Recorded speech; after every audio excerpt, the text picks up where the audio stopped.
माई मेरे श्याम लगो संग। क्या करें, समय तो अपनी गति से बढ़ता है, पर एक सत्य घटना एक महापुरुष के जीवन की। हमारे पूज्य गुरुदेव श्री पहाड़ी बाबा महाराज बड़े तपस्वी, बड़े उच्च कोटि के महात्मा थे। खाक चौक में स्थान पद पर, वो महंत पद पर विराजमान हो चुके थे। सन 1932 में वो खाक चौक के महंत पद पर विराजमान हुए थे।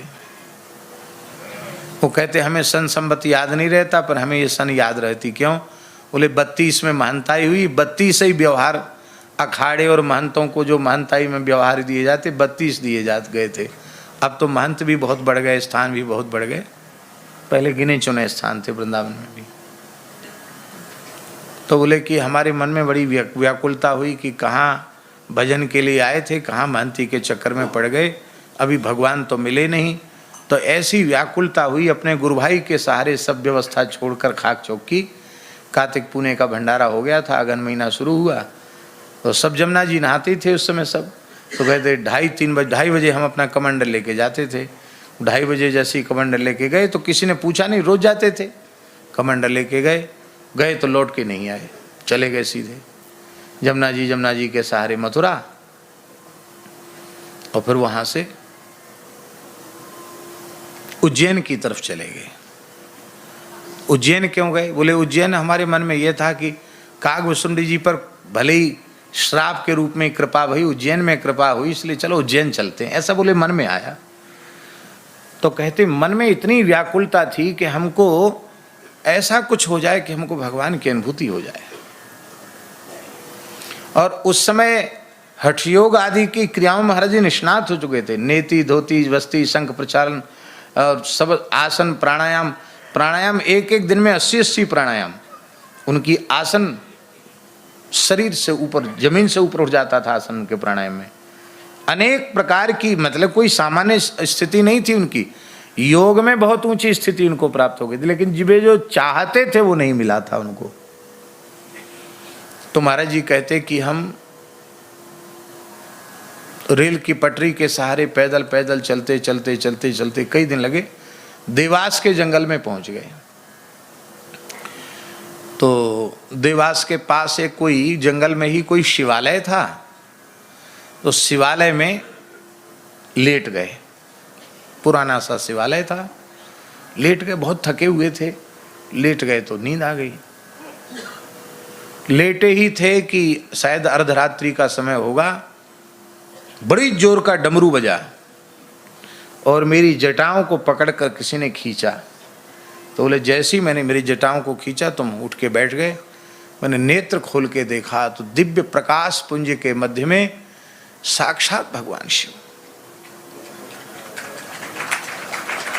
कर्पूर गौर देह है, चंद्रमा मस्तक पर विराजमान है, साक्षात भगवान शिव सामने खड़े हैं। और बोले तेरे मन में जो व्याकुलता है उसका समाधान हो जाएगा, जो तू चाहता वो तुझे मिल जाएगा, यहां से उत्तर दिशा की ओर चला जा। बस इतनी आवाज सुनाई पड़ी, 1 मिनट लगा होगा मुश्किल से, और वो दृश्य मेरे सामने से अंतर्धान हो गया। मैंने निश्चय कर लिया कि भगवान शिव की कृपा हुई है।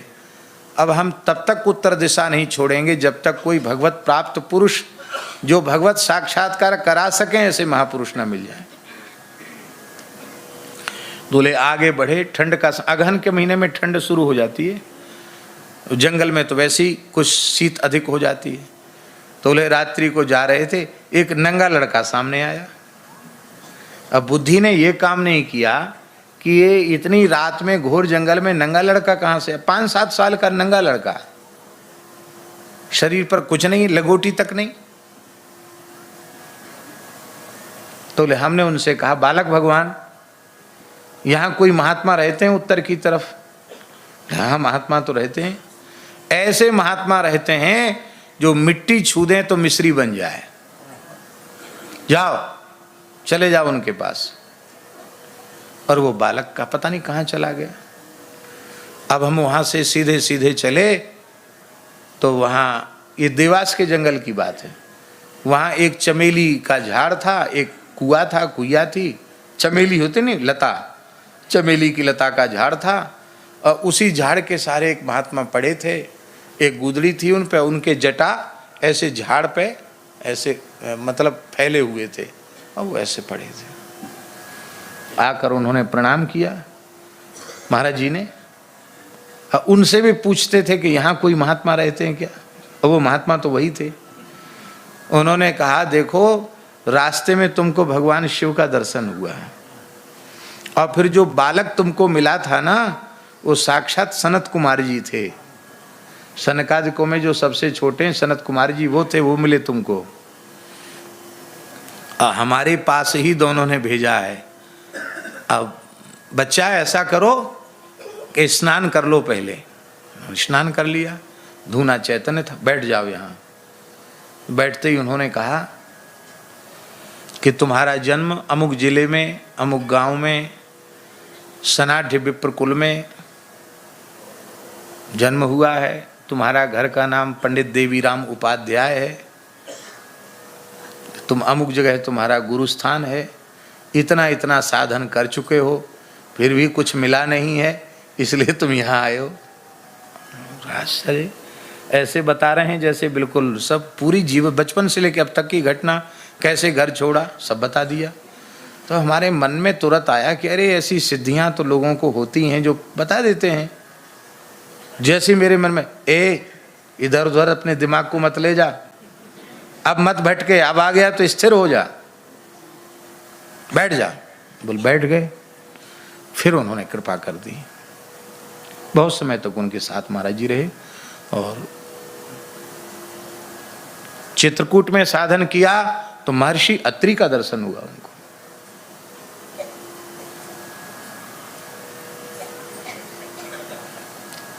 वृंदावन में आरती स्तुति के बाद वो बहुत देर तक सिर झुका के बैठे रहते थे, ऐसे ऐसे करते थे। एक बार मैंने महाराज जी से कहा महाराज जी आप क्या ध्यान करते हैं?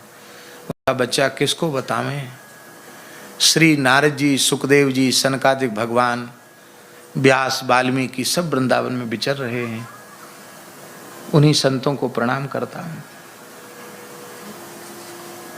लोग ईंट पत्थर देखते हैं, महल मकान देखते हैं, भगवान के पार्षद वृंदावन में घूम रहे हैं, खोज रहे हैं कोई भगवान का प्रेमी मिल जाए, उसको कुछ सुनावें, उसको कुछ दें, कृतार्थ करें। ये बात हम इसलिए कह रहे हैं कि ऐसा जीवन बन जाएगा तो वे सब महापुरुष आप पर कृपा करेंगे। ये प्रत्यक्ष घटनाएं संतों के जीवन की, बहुत पुरानी बात नहीं, 2003 में महाराज जी भगवत धाम गए हैं, उनके जीवन की घटनाएं। आश्चर्य नहीं करना। माई मेरे श्याम